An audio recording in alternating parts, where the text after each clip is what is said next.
called my parents to tell them that my husband died. They said they were busy at my sister's birthday party. Days later they came to ask for 50% of the inheritance.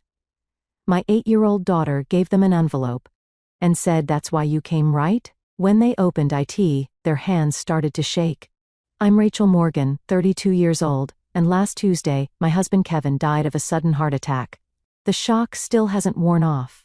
When I called my parents, sobbing uncontrollably, my mother said, "We're celebrating Sophia's birthday right now. Can this wait until tomorrow?" My 8-year-old daughter Lily and I sat alone that night, holding each other as our world collapsed. I never imagined my family would abandon us in our darkest hour. But what they did next was even worse. If you've ever felt betrayed by family when you needed them most, please let me know where you're watching from and subscribe to join others who understand this pain. Kevin and I met during our sophomore year at Northwestern University. I was struggling through economics, and he was the charming teaching assistant who stayed after class to help me understand depreciation curves. His patience was the first thing I fell in love with, followed quickly by his infectious laugh and the way his eyes crinkled at the corners when he smiled. We dated through college, and he proposed on graduation day, hiding the ring in my diploma case. We married young at 23, ignoring warnings from friends who said we should experience life before settling down. But Kevin was my life. He was the person I wanted to experience everything with. After finishing his MBA, Kevin landed a job at a prestigious financial advisory firm in Chicago. He worked his way up quickly, impressing clients with his honest approach and genuine care for their financial well-being. He wasn't just good with numbers, he was good with people. That combination made him exceptional at his job. We spent 5 wonderful years as a couple before deciding to try for a baby. What we thought would be an easy journey turned into 3 years of heartbreak, 2 miscarriages, countless doctor appointments, and 1 failed round of IVF later. We were emotionally exhausted and financially drained. We started discussing adoption when I unexpectedly became pregnant with Lily. The pregnancy was difficult. I was on bed rest for the final 2 months, and Kevin worked from home to take care of me. He'd bring me breakfast in bed, massage my swollen feet, and read pregnancy books aloud to both me and our unborn daughter. When Lily finally arrived, Kevin cried harder than I did, holding her tiny body against his chest like she was made of glass. For 8 beautiful years, we were the family. I'd always dreamed of having Kevin coach Lily's soccer team despite knowing nothing about soccer. He learned alongside her, watching YouTube tutorials at night after she went to bed. He never missed a school event or a doctor's appointment. His calendar was filled with reminders about Lily's activities, color-coded by importance. There were warning signs about his health that we both ignored, occasional chest pains he attributed to stress, shortness of breath he blamed on being out of shape. The doctor said his slightly elevated blood pressure was normal for a man approaching 40 with a high-pressure job. Take some aspirin. Exercise, more cut back on sodium. Standard advice we took too casually. The morning it happened started like any other Tuesday. Kevin made pancakes shaped like dinosaurs while I packed Lily's lunch. He kissed us both goodbye, promised to be home early for Lily's school art show, and headed to work.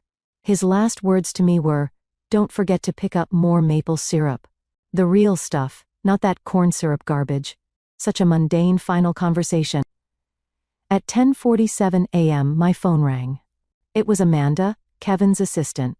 Her voice was shaking so badly I could barely understand her. "Rachel, Kevin collapsed during a client meeting. The ambulance is here. They're taking him to Northwestern Memorial." I remember dropping my coffee mug. The sound of ceramic shattering on tile seems to echo in my memory.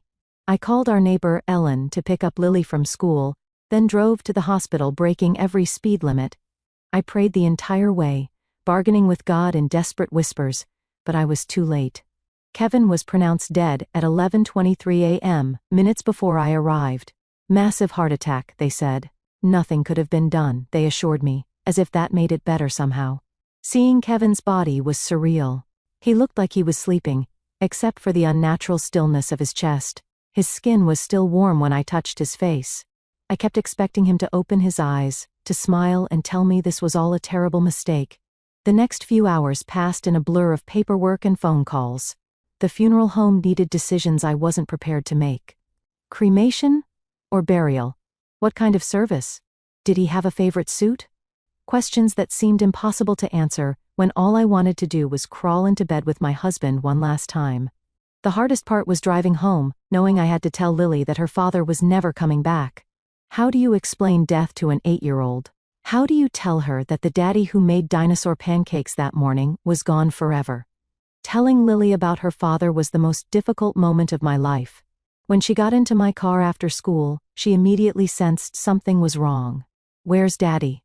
"He promised to come to my art show tonight," she said, her backpack clutched in her small hands. I pulled over to the side of the road because I couldn't focus on driving. Turning to face her, I took her hands in mine. "Lily, something very sad happened today. Daddy got very sick at work, and his heart stopped working." Her face scrunched in confusion. "Can the doctors fix it?" The innocent hope in her question broke something inside me. "No, sweetie. When someone's heart stops working completely, the doctors can't fix it. Daddy died today." She stared at me for what felt like an eternity. Her blue eyes, so much like Kevin's, processing this incomprehensible information. Then she asked, "Does that mean Daddy isn't coming home? Ever?" When I nodded, unable to speak through my tears, she let out a wail that didn't sound human. It was primal, the pure sound of a child's heart breaking. She threw herself into my arms, her small body shaking with sobs. "I want Daddy. Please, I want my daddy." There was nothing I could do but hold her and cry with her, parked on the side of the road as life continued all around us, oblivious to our shattered world. That evening, after I'd finally gotten Lily to sleep in my bed, clutching Kevin's unwashed t-shirt for comfort, the full weight of my loss hit me. I sat on the bathroom floor, door closed so Lily wouldn't hear, and broke down completely. The physical pain of grief was overwhelming, like being repeatedly punched in the chest. I couldn't breathe. I couldn't think. I needed my mom and dad. With shaking hands, I called my parents. They'd been married for 40 years, had weathered losses together. Surely they would know what to say, how to help me through this impossible time. My mother answered on the 5th ring, the sound of laughter and music in the background. "Rachel, can I call you back? We're in the middle of Sophia's birthday dinner." "Mom?" I choked out, barely able to form words through my sobs. "Kevin died this morning.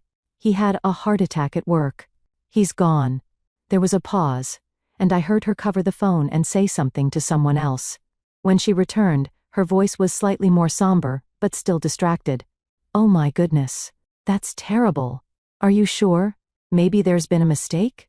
"I saw his body, Mom. There's no mistake." The fact that I had to convince my own mother that my husband was actually dead felt like another trauma on top of everything else. "Well, this is quite a shock. But sweetie, we're in the middle of Sophia's 40th birthday celebration. Everyone's here. We've got the caterers. Can you manage tonight? And we'll come by tomorrow when things settle down." I couldn't believe what I was hearing. My sister's birthday party took precedence over her son-in-law's death, over her daughter and granddaughter's acute grief. My father got on the phone then. "Rachel, this is awful news. Was Kevin's life insurance policy up to date? You know, you should call the company first thing tomorrow, not 'I'm coming right over,' not 'what can we do to help,' but a question about life insurance while my husband's body was barely cold." "I can't believe this is your response," I said, my voice hollow. "My husband just died. Lily lost her father. And you're at a party? Now, Rachel," my father said in that condescending tone he'd used throughout my childhood. "Sophia has been planning this milestone birthday for months. Everyone took time off work to be here. We can't just walk out. Be reasonable." "Reasonable?" As if grief followed any rules of reason. "Forget I called," I said and hung up. Within minutes my phone was flooded with text messages from friends who had somehow heard the news.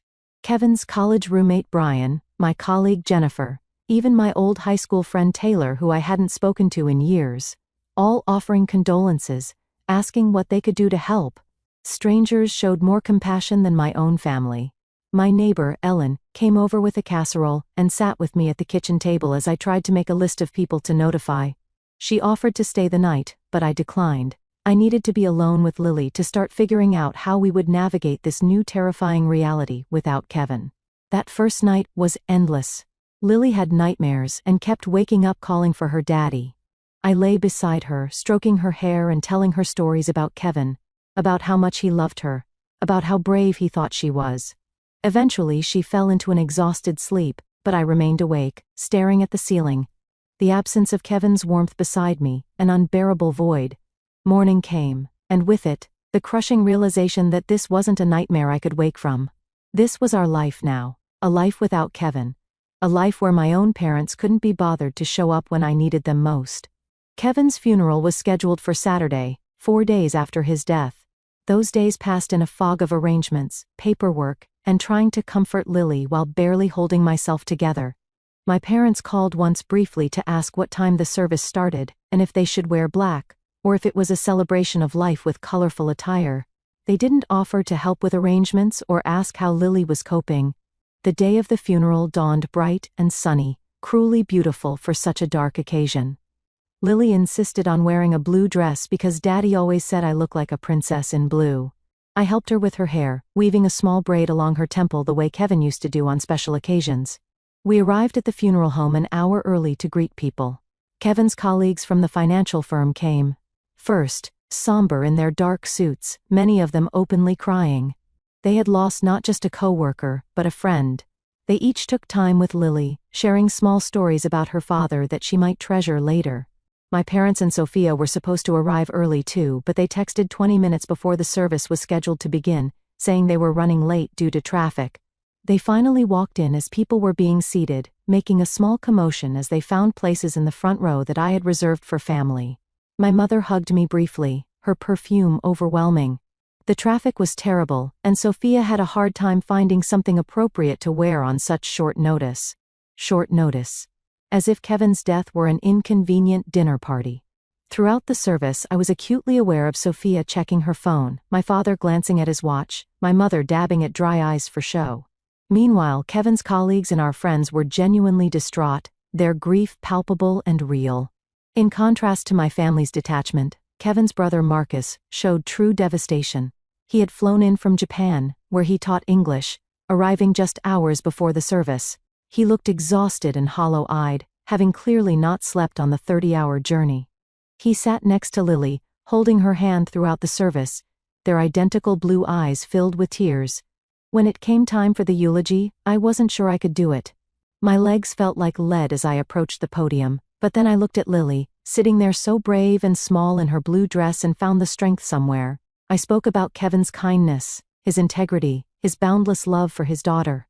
I spoke about his terrible jokes that made us groan and laugh at the same time, about his irrational hatred of cilantro and his passionate defense of proper maple syrup, about the way he always put family first. The bitter irony of those last words wasn't lost on me as I glanced at my parents, who were already gathering their things as I concluded, clearly eager to leave. During the reception at our house afterward, I overheard my father talking to my Uncle James near the drinks table. Kevin was doing very well at that firm, partner track. The life insurance alone must be substantial, not to mention the investments. Rachel will be set for life. It took everything in me not to confront him then and there, to demand how he could be thinking about money on the day we buried my husband. But I was too emotionally exhausted, too focused on making sure Lily was okay to start a scene. My mother and Sophia barely helped with the reception, leaving most of the work to Kevin's colleagues' wives and my friends. They sat in the living room accepting condolences as if they were the primary mourners, while I moved through my own home like a ghost, mechanically thanking people for coming, accepting casseroles I would never eat. Meanwhile, Kevin's parents, though devastated by the loss of their only son, were models of genuine support.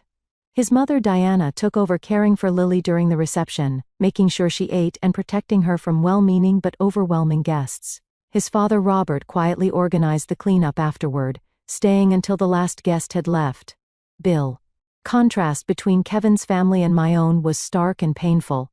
As I watched my in-laws support each other in their grief while also finding strength to support me and Lily, I felt the absence of that same love from my own parents like a physical wound. Kevin's will had been mentioned briefly during a conversation with the funeral director, but I couldn't bear to think about legal matters yet. Thomas, Kevin's friend from law school who had handled our estate planning, gently suggested we wait a week or two before discussing the details. "There's no rush," he assured me. "Everything is in order, and you and Lily are well provided for." Kevin made sure of that. As the house finally emptied of guests, my parents and Sophia made quick excuses about getting on the road before dark. They left with perfunctory hugs and promises to call soon. They didn't offer to stay and help clean up, didn't ask if Lily and I wanted company, didn't acknowledge that this would be our first night after officially saying goodbye to Kevin. Instead, Marcus and Kevin's parents stayed. Diana made up the guest room for Kevin's parents and the sofa for Marcus. "We'll be right here if you need anything during the night," Diana said, hugging me tightly. "You're not alone, Rachel. Remember that." But as I lay in bed that night listening to Lily's soft breathing beside me, I couldn't help feeling that in one crucial way I was very much alone. The people who should have been my first line of support, my bedrock in time of crisis, had proven themselves unworthy of that role. 2 weeks after the funeral, I was sitting at the kitchen table trying to make sense of our health insurance situation when the doorbell rang. Lily was at school, her first week back since losing her father. The teachers were keeping a close eye on her and sending me regular updates, for which I was grateful. Through the peephole, I saw my parents standing on the porch, my father straightening his golf shirt, my mother checking her reflection in her compact mirror. I hadn't spoken to them since the funeral. They'd texted a few times with generic messages like, "Thinking of you and hope you're doing okay," but there had been no real communication. I opened the door, not bothering to hide my surprise. "I didn't know you were coming over," we thought. "We'd check in, see how you and Lily are doing," my mother said, brushing past me into the house. "Is she at school?" "Good. We can talk openly." That should have been my first clue that this wasn't simply a supportive visit, but I was too emotionally drained to pick up on the warning signs.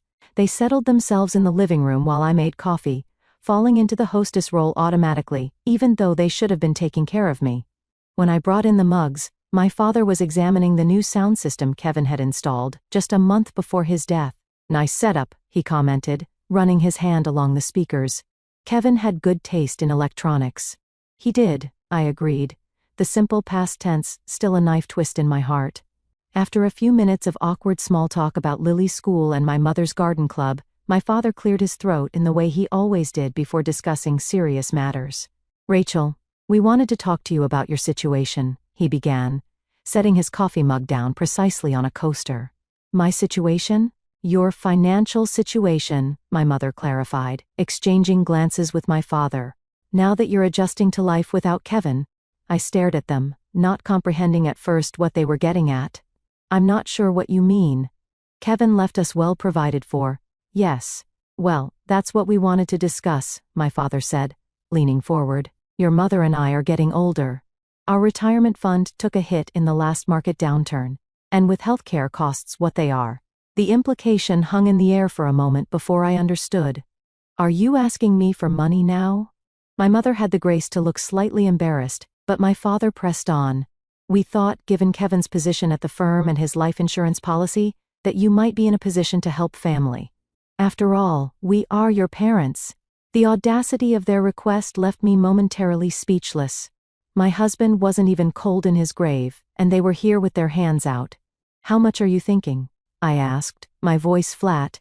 My father, apparently missing my tone completely, brightened. "Well, we were thinking something substantial would make sense. Perhaps 50% of the life insurance payout? That would secure our retirement and leave plenty for you and Lily. 50% of my widowed daughter's support to secure your retirement." I repeated the words slowly, making sure I understood. "The daughter you couldn't be bothered to comfort when her husband died because you were at a birthday party." My mother flinched, but my father remained unperturbed. "Now Rachel, there's no need to be emotional about this. It's just practical, financial planning. And we did come to the funeral." "How generous of you to attend my husband's funeral," I said, my voice dripping with sarcasm. "We raised you, Rachel," my mother interjected. "We paid for your college education. We helped with the down payment on your first house. I think we deserve some consideration now that you've come into money." "Come into money?" "My husband died." I was shouting now, all the hurt and rage of the past 2 weeks boiling over. "I didn't win the lottery. I lost the love of my life, the father of my child, and you're treating it like I hit some financial jackpot." My father's expression hardened. "There's no need to be dramatic. Kevin knew the risks with his heart condition. He should have taken better care of himself. And now that he's gone, it's just practical to discuss how his assets should be distributed. Family should help family. In that moment, as my father casually blamed Kevin for his own death while simultaneously trying to profit from it, something snapped inside me. The grief that had left me passive and numb for 2 weeks suddenly crystallized into razor-sharp clarity. "Get out," I said quietly. "Rachel?" "Be reasonable," my mother began. "Get out of my house," I screamed, the force of my anger physically propelling me to my feet. "How dare you come here asking for Kevin's money? How dare you blame him for dying? He was worth 100 of you, and you couldn't even be bothered to comfort your own daughter when she was breaking apart." My parents looked genuinely shocked at my outburst. They had never seen me truly angry before, having raised me to be accommodating, to avoid conflict, to be the good daughter, while Sophia got to be the demanding one. "We're only asking for what's fair," my father said stiffly, standing up. "We're your parents, Rachel. We deserve respect." "Respect is earned," I replied, my voice shaking. "And you've earned none. Now get out before Lily comes home and hears what kind of people her grandparents really are." They left in a huff, my mother making noises about me being ungrateful, and my father muttering about reconsidering our relationship. I closed the door behind them and sank to the floor, trembling with rage and hurt. Later that afternoon, when I picked Lily up from school, she seemed more withdrawn than usual. In the car, she finally spoke up. "Mommy, why were Grandma and Grandpa at our house today?" My heart sank. "Did you see them?" She nodded. "Mrs. Wilson let me go to the bathroom during math, and I saw their car from the school window. Did they bring something for us?" The innocent question broke my heart anew. "No, sweetie. They just came to talk to me about some grown-up things." "Did they ask about Daddy's money?" she asked, surprising me with her perception. "What makes you say that?" Lily looked down at her hands. "I heard Grandpa at the funeral telling Uncle James that we would get lots of money because Daddy died." "Is that true?" That my 8-year-old daughter had overheard such a conversation made me physically ill. "Lily, your daddy made sure we would be taken care of." "Yes. But money doesn't make up for not having him here with us." She nodded sagely. "I would give all the money in the world to have Daddy back." "Me too, baby," I whispered. "Me too, baby," I whispered. "Me too." That night, I called Marcus, who had returned to Japan but was planning to come back for an extended stay during his summer break to help us adjust. I told him about my parents' visit and their demand. "Are you kidding me?" He exploded. "They want half of Kevin's life insurance? That's insane, Rachel." "I know. I still can't believe they actually asked, but I'm worried they might not let it go. My father can be very stubborn when he thinks he deserves something." Marcus was quiet for a moment. "Kevin talked to me about his financial planning, you know. He was very thorough, wanted to make sure Lily would be taken care of through college and beyond if anything happened to him. He would be furious about your parents trying to take that security away from her." "I know," I said softly, the familiar ache of missing Kevin intensifying. "I think I need to talk to Thomas about the legal situation just to be prepared." "That's a good idea," Marcus agreed. "And Rachel? Don't let them manipulate you. Kevin protected you and Lily for a reason." The next day, I met with Thomas at his eye office. He was sympathetic but not surprised by my parents' behavior.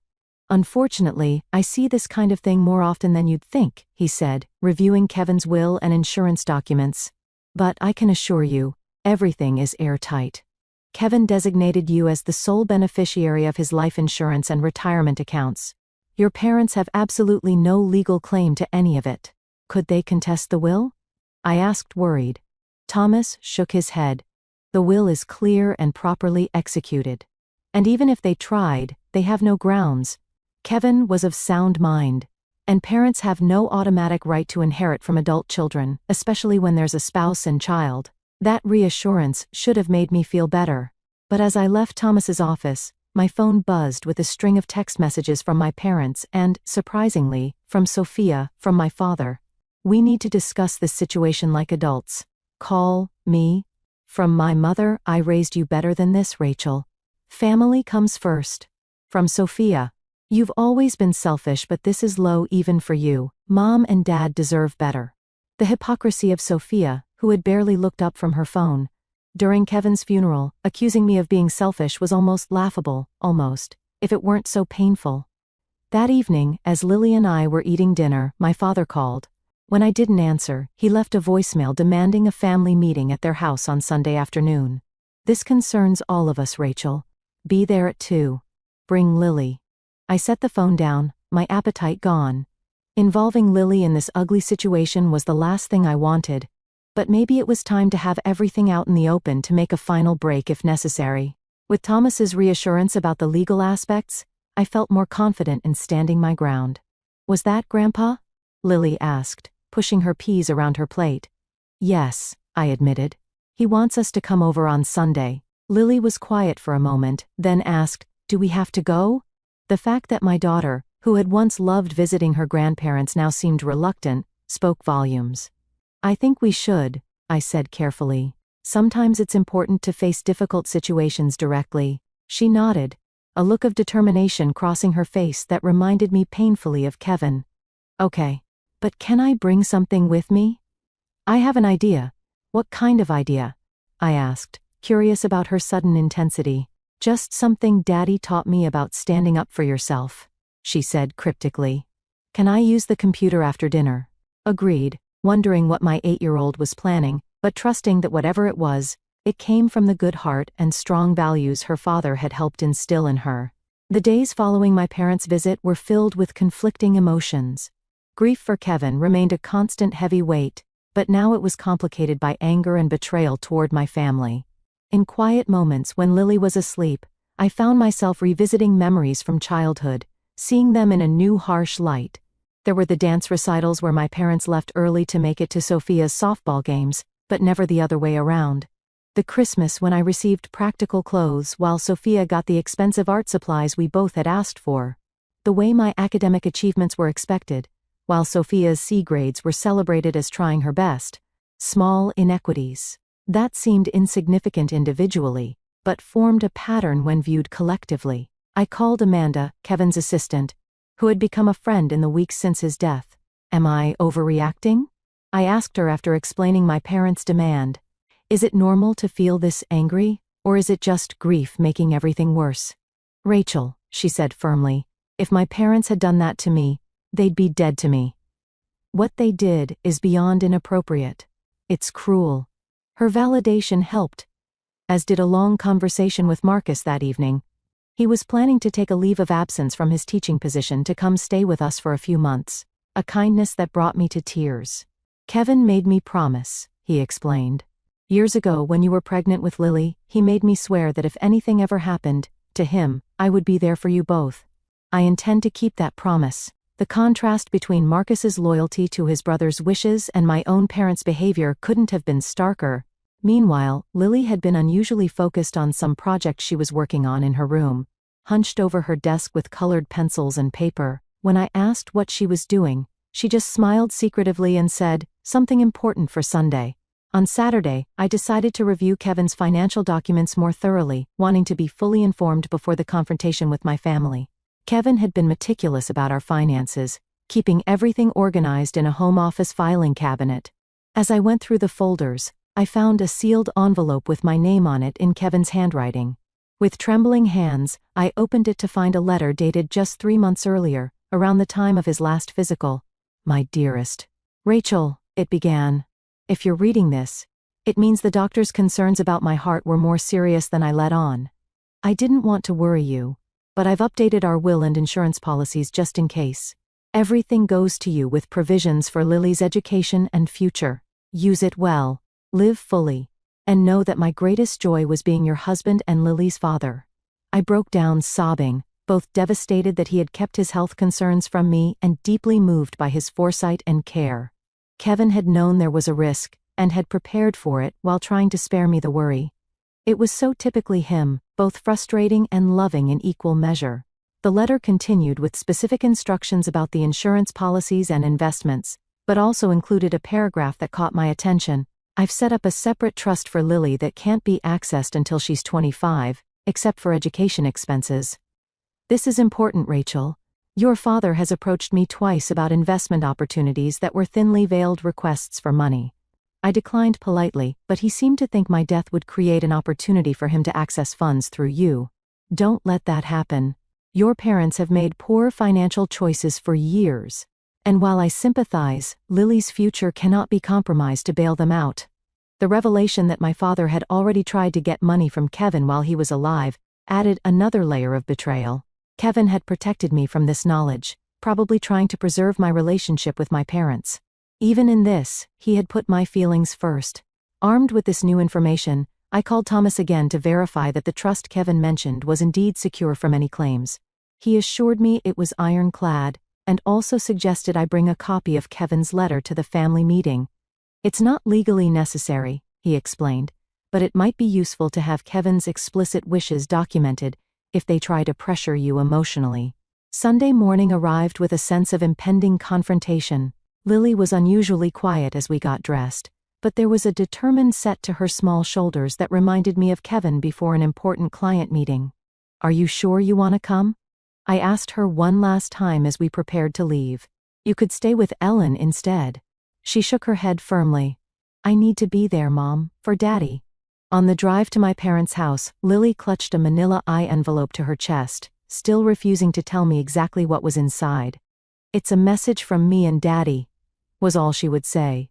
As we pulled into the driveway of the suburban home where I'd grown up, I noticed several cars I recognized as belonging to my aunts and uncles. My parents had apparently invited an audience, perhaps thinking I would be less likely to refuse them in front of extended family. "Ready?" I asked Lily, my hand on the ignition. She nodded, her face solemn beyond her years. "I'm ready, Mom. Don't worry." We walked to the front door, hand in hand, both of us drawing strength from the other. Before I could ring the bell, the door swung open to reveal my mother, dressed formally as if for church, her face set in a practiced expression of concern. "Rachel, Lily, come in. Everyone's waiting in the living room." We followed her through the familiar hallway into the large living room where I'd spent countless childhood Christmases and birthdays. Now it felt like walking into an ambush. My father sat in his recliner, positioned like a judge presiding over a court. Sophia was perched on the arm of the sofa, scrolling through her phone. Around the room sat my Aunt Rita, Uncle James, and my father's brother Terry with his wife Barbara. "Thank you for coming," my father said formally, as if this were a business meeting rather than a family gathering. "We have important matters to discuss." I remained standing, keeping Lily close to my side. "Before we start, I want to be clear that whatever you have to say, you can say in front of Lily. She has a right to know what's happening in her family." My mother frowned. "Rachel, this is hardly appropriate conversation for a child. If it's not appropriate for her to hear, then it's not appropriate for you to be asking," I replied evenly. "This concerns her future too." My father cleared his throat. "Fine. We'll get right to the point. Your mother and I have been discussing the family financial situation. As you know, we helped you considerably throughout your life, from college, tuition to the down payment on your first house." I bit back the retort that they had paid half as much for my education as they had for Sophia's art school, which she never completed. This wasn't the time for old grievances. "We believe," he continued, "that given the substantial windfall you've received from Kevin's passing, it's only fair that you assist the family in return. We're proposing a distribution that would secure our retirement and also provide some assistance to Sophia, who, as you know, has struggled financially as an artist." Sophia looked up from her phone long enough to give me a smug smile, as if my husband's death were some cosmic balancing of the scales between us. "I've prepared a breakdown of what we consider a fair distribution," my father said, passing me a printed document. "As you'll see, we're suggesting 50% of the life insurance proceeds be directed to your mother and me, with an additional 15% allocated to Sophia." I scanned the document, which detailed not just percentages, but actual dollar amounts. They had somehow discovered the exact value of Kevin's life insurance policy, likely through my Uncle James who worked in the insurance industry. "You want 65% of the money that's meant to secure my daughter's future after losing her father?" I stated flatly. "Money that Kevin earned and specifically designated for us." "Family takes care of family, Rachel," my mother interjected. "Your father and I are getting older. Our medical expenses are increasing, and you have to think about the bigger picture." "The bigger picture," I repeated. "Like how you couldn't be bothered to leave Sophia's birthday party when my husband died." "That bigger picture?" Uncomfortable silence fell over the room. My Aunt Rita shifted in her seat, looking embarrassed. At least someone had the decency to recognize how inappropriate this all was. Now, Rachel, my father said in his patronizing tone, we've apologized for that unfortunate timing. But you have to understand, we had guests from out of town. We couldn't just leave. Actually, you could have, I replied. You chose not to. This isn't productive, Sophia cut in. The point is, you're suddenly rich, while the rest of us are struggling. Mom and Dad sacrificed for you your whole life. They deserve security in their old age. And what about Lily's security? I asked, my voice rising despite my efforts to stay calm. Do you think Kevin died so that you could buy a new car or go on cruises? That money is for his daughter's future. My father stood up, his face reddening. Now you listen here. We are your parents. We raised you, fed you, clothed you. You owe us respect and consideration. Respect? I laughed bitterly. You haven't shown me or Lily an ounce of respect or genuine concern since Kevin died. All you care about is what you can get from us. That's not true, my mother protested weakly. We care about you, Rachel. We're just trying to be practical. Practical would be asking how your granddaughter is coping with losing her father. Practical would be offering to help with meals or housework or emotional support, not this vulture behavior. The room fell silent again.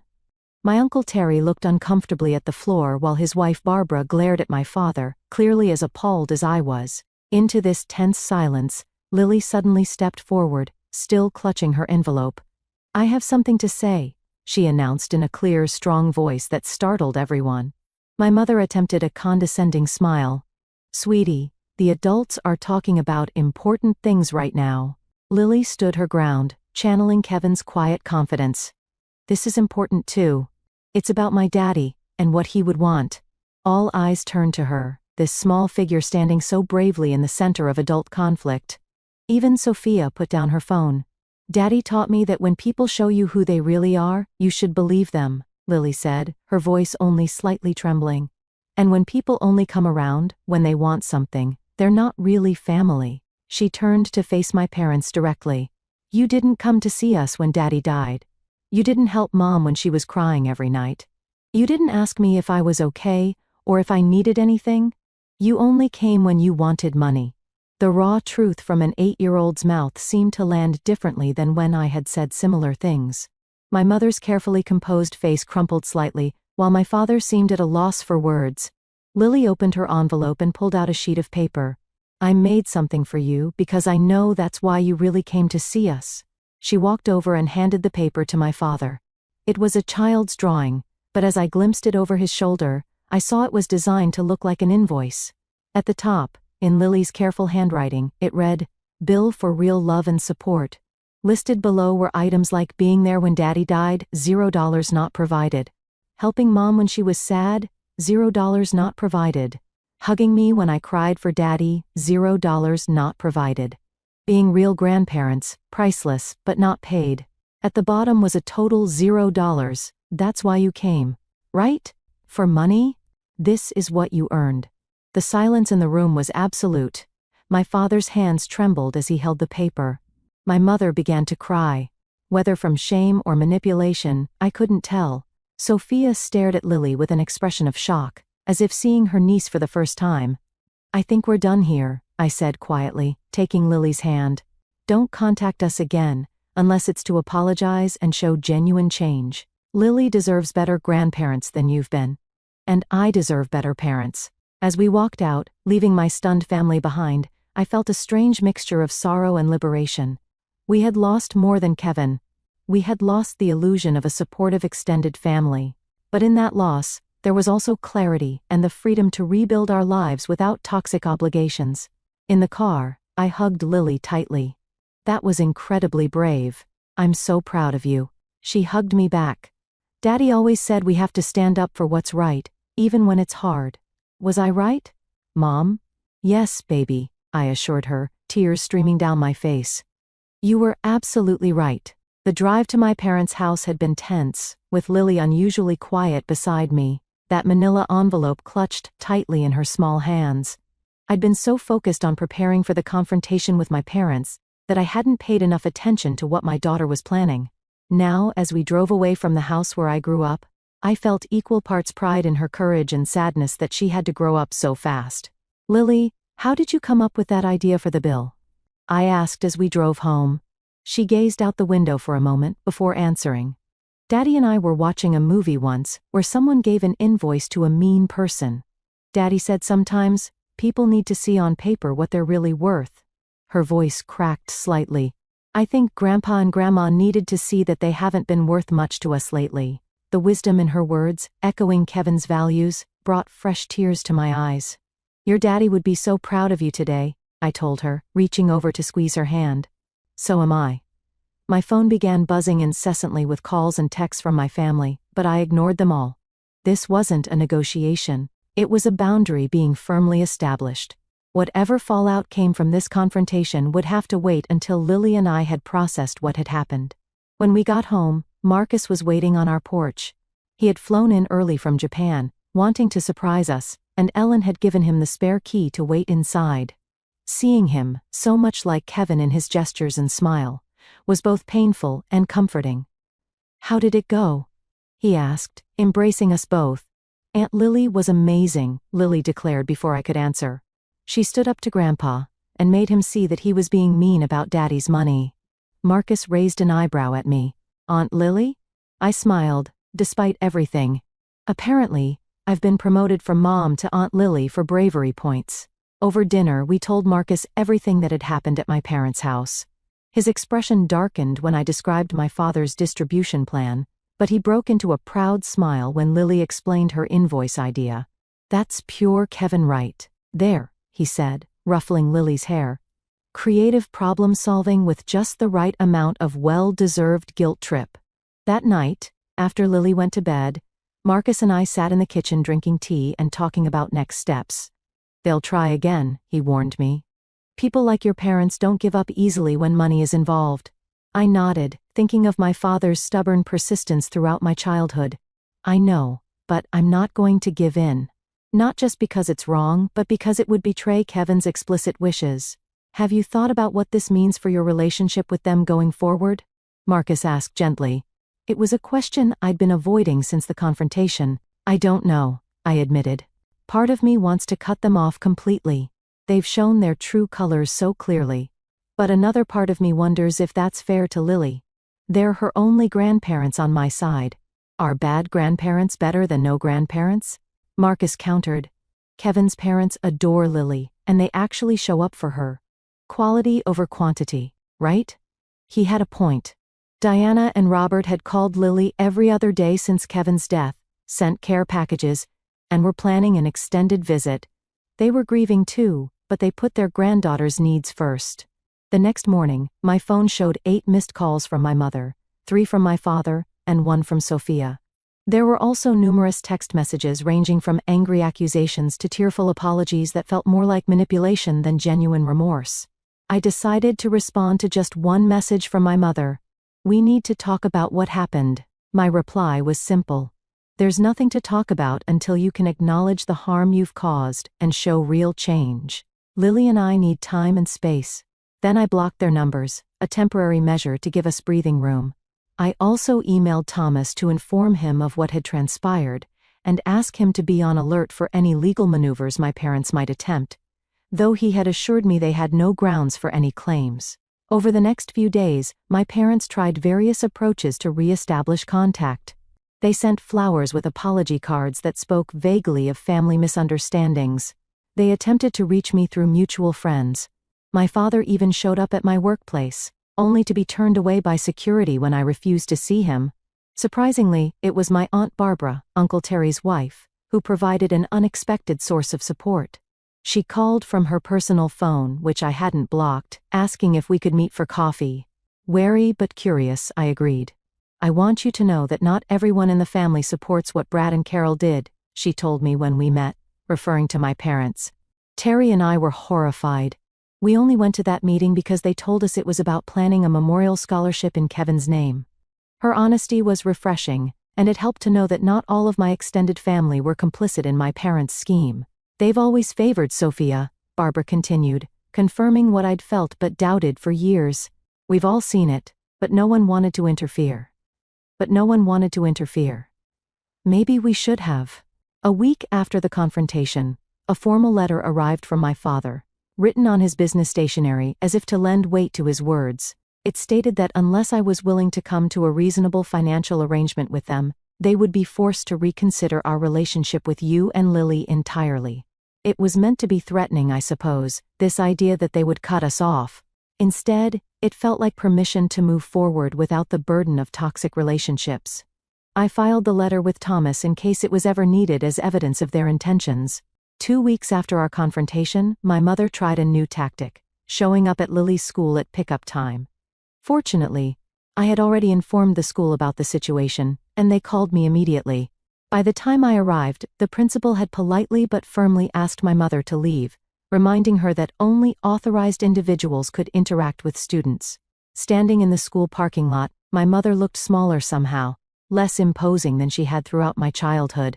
"You're turning everyone against us," she accused when she saw me. "No, Mom.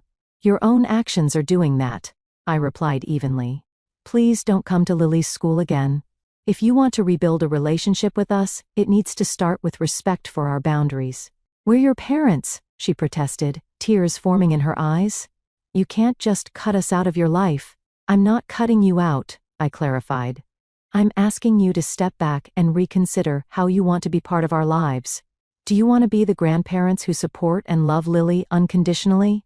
Or the ones who saw her father's death as a financial opportunity? The choice is yours, but there are consequences either way." She didn't have an answer for that, and we parted without resolution. It was the last direct contact I had with either of my parents for nearly 2 months.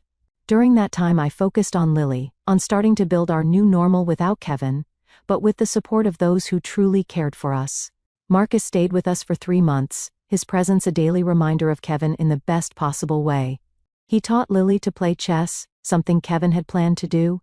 He helped me sort through Kevin's belongings when I was finally ready, sharing stories and memories that made the painful task bearable. Kevin's parents visited for extended periods, filling our home with warmth and genuine love. Diana taught Lily to bake Kevin's favorite cookies, maintaining a connection to her father through shared activities. Robert took her fishing, patiently showing her how to tie the knots Kevin had learned from him decades earlier. Meanwhile, news of my parents' behavior spread through the family grapevine. Aunt Rita called to apologize for her presence at the Bay ambush, explaining that she'd been told it was a gathering to discuss supporting us. Uncle James, who had initially seemed aligned with my father, sent a card expressing his regret for not speaking up during the confrontation. Even Sophia eventually sent an email that, while stopping short of a full apology, acknowledged that the timing of their financial requests had been insensitive. It wasn't much, but it was the first time in our adult lives that she had conceded any wrongdoing.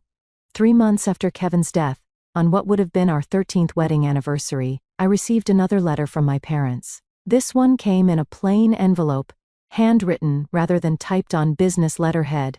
It was the first communication from them that felt potentially genuine. "Dear Rachel and Lily," it began. "We've spent these past weeks reflecting on our behavior and the pain we've caused you during an already unbearable time of loss. There are no excuses for what we did. We allowed greed and self-interest to override our love and responsibility as parents and grandparents. We failed you both, and we failed Kevin's memory." The letter continued with specific acknowledgments of their actions, from missing the funeral to the attempted financial grab. Without the vague language of their previous apologies, they didn't ask for forgiveness or for contact to be resumed, only expressed hope that someday we might have the opportunity to demonstrate through actions, not words, that we can change. I read the letter several times, trying to gauge its sincerity. Then I showed it to Marcus before deciding whether to share it with Lily. "It seems different from their other attempts," he observed cautiously, "less manipulative, more accountable. But ultimately, it's your call whether to believe it." I tucked the letter away, not yet ready to make a decision about how or whether to respond. The wound was still too fresh, the betrayal too profound. Time would tell if their remorse was genuine or just another strategy. For now, Lily and I were focusing on healing, on building our life without Kevin, but with his values and love as our foundation. Whatever happened with my parents would be determined by their actions going forward, not by promises or apologies, however well crafted. As Marcus prepared to return to Japan with plans to visit again soon, he helped me organize a memorial gathering on Kevin's birthday. Unlike the funeral, which had been somber and formal, this was a celebration of Kevin's life, held in our backyard with his favorite barbecue food and music. Friends and colleagues shared funny stories about Kevin. His parents brought photo albums from his childhood. Lily presented a memory book she had created filled with ticket stubs, notes, and mementos of activities with her father. Notably absent were my parents and Sophia, who had not been invited. It was a boundary I needed to maintain for now, creating a safe space for grief and remembrance without the tension their presence would bring. As the gathering wound down and guests began to leave, Lily tugged at my sleeve. "Mom, can we invite Grandma and Grandpa next time?" she asked quietly. "Which grandparents, sweetie?" I asked, though I knew who she meant. "Mom's parents," she clarified. "The ones who asked for money. I think Daddy would want us to give them another chance if they're really sorry." Her compassion, so like Kevin's, brought tears to my eyes. "We'll see," I promised her. "If they show us they've really changed, maybe next time." It wasn't forgiveness exactly, not yet, but it was an opening. A possibility that the future might include some form of reconciliation. For now, that was enough. The envelope confrontation marked a turning point in our lives. In the immediate aftermath, the division in my extended family was stark and painful. Some relatives sided firmly with my parents, viewing me as the ungrateful daughter who refused to help family. Others recognized the inappropriate nature of my parents' demands and offered quiet support. My Aunt Barbara became an unexpected ally, calling regularly to check on Lily and me, and occasionally passing along family news without pressure or judgment. Uncle Terry, though less demonstrative, showed his support by sending Lily books and science kits, remembering her interests in a way my parents rarely had. The most surprising reaction came from my cousin Jennifer, Sophia's daughter, who was in her early 20s. She reached out via email about a month after the confrontation. "I've always seen how differently Grandma and Grandpa treated you compared to Mom," she wrote. "What they did after Kevin died was inexcusable, and I want you to know that not everyone in the family thinks you're wrong for standing your ground." Her message meant more than she could know.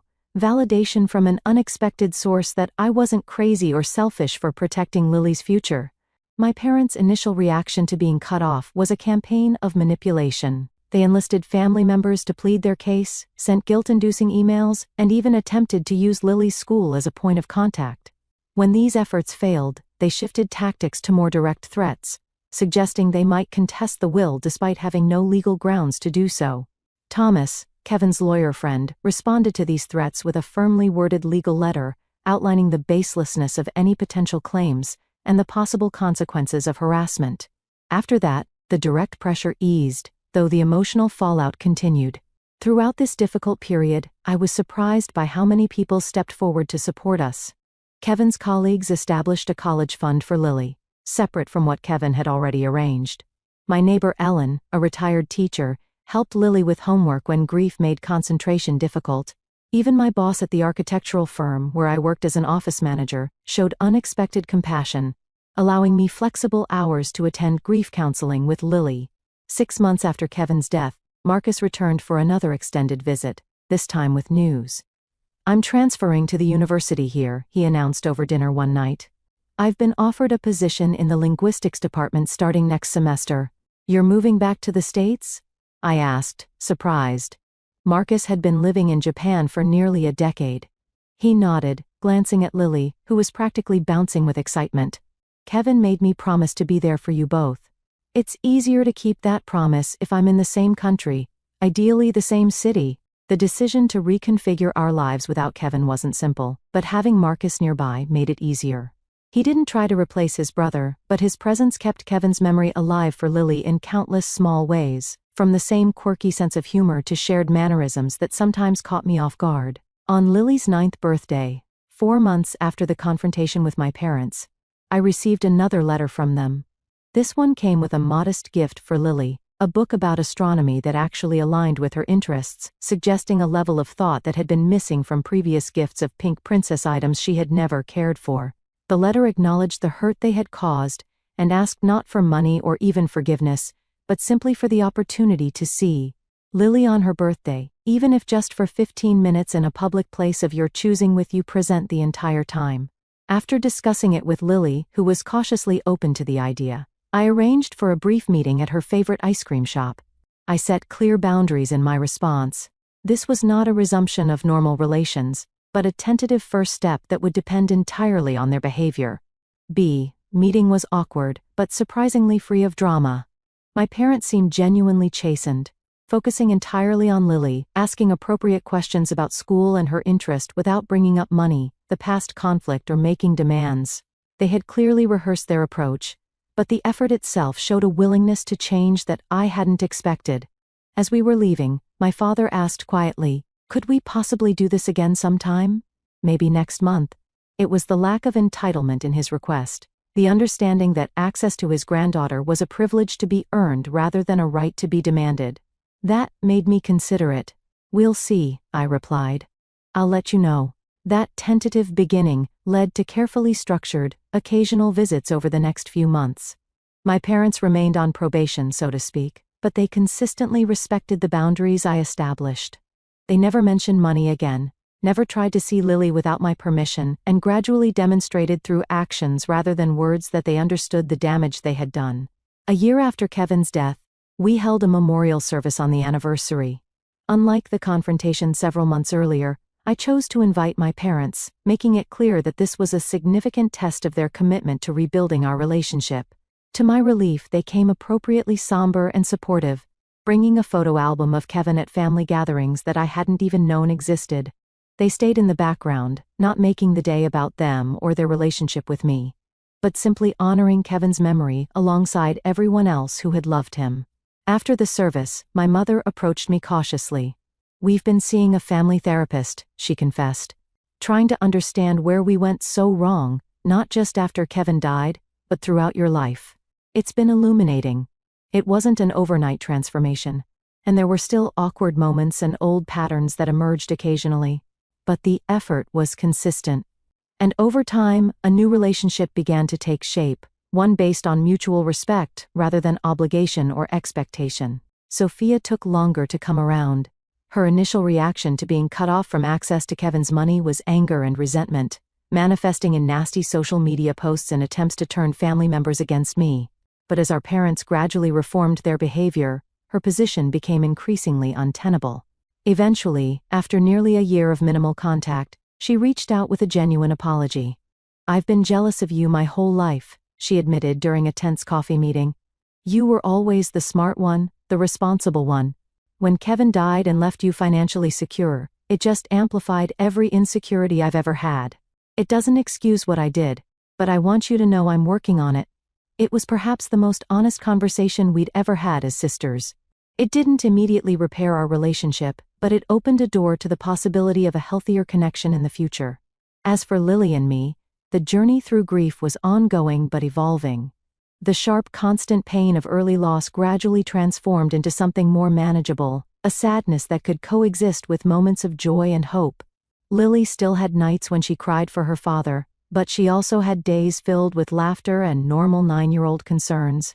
With Thomas's help, I established a foundation in Kevin's name that provided financial education for underserved communities, something he had been passionate about. Running the foundation gave me purpose beyond surviving day to day and connected me with people who shared Kevin's values. On the second anniversary of Kevin's death, I took Lily to his favorite spot by the lake. We sat on a bench watching the water, remembering him together. "Mom," Lily said thoughtfully, "I think the envelope I gave Grandpa and Grandma helped them." "What makes you say that?" I asked. "Well, they're different now. They listen more. They ask about my feelings. They remember what books I like." She picked up a stone and skipped it across the water the way Kevin had taught her. "Daddy always said, sometimes people need to see themselves clearly before they can change." "Your dad was very wise," I agreed, amazed yet again by my daughter's perception and resilience. "I still miss him every day," she said. "But I think he'd be happy about how we're doing, don't you?" I put my arm around her, this remarkable child who carried so much of her father in her. "Yes, baby. I think he'd be very proud of us both." The truth was, losing Kevin had revealed exactly who in our lives was truly family and who was not. Some relationships had been irreparably damaged, while others had deepened in ways I never expected. New connections had formed, creating a support system built on genuine care rather than obligation. My parents were now cautious figures in our lives, working to earn back trust one respectful interaction at a time. Marcus had become a constant loving presence, an uncle who took his roles seriously. Kevin's parents remained devoted grandparents, their love for Lily a direct extension of their love for their son. And Lily and I had each other, bonded not just by grief, but by our shared experience of standing up for ourselves and discovering our own strength in the process. The inheritance that my parents had so coveted went untouched, except for living expenses and Lily's education fund. The material security Kevin provided was valuable, but his true legacy was in the values he instilled in us, the courage he inspired, and the love that continued to guide our choices. As we walked back from the lake that day, Lily slipped her hand into mine. "I think the best way to remember Daddy is to be kind but strong like he was," she said. "To help people, but not let them take advantage." "That's exactly right," I agreed, squeezing her hand. "That's how we honor him every day." The me journey of grief isn't linear, and healing doesn't mean forgetting. There are still days when the absence of Kevin feels like a physical wound, when I reach for him in my sleep or start to tell him something before remembering he isn't there. But those moments no longer define our lives. Instead, we've learned to carry him with us in the choices we make, the boundaries we maintain, and the love we continue to share. The family that emerged from our loss isn't the one I expected to have, but it's built on a foundation of genuine care and respect, stronger for having been tested.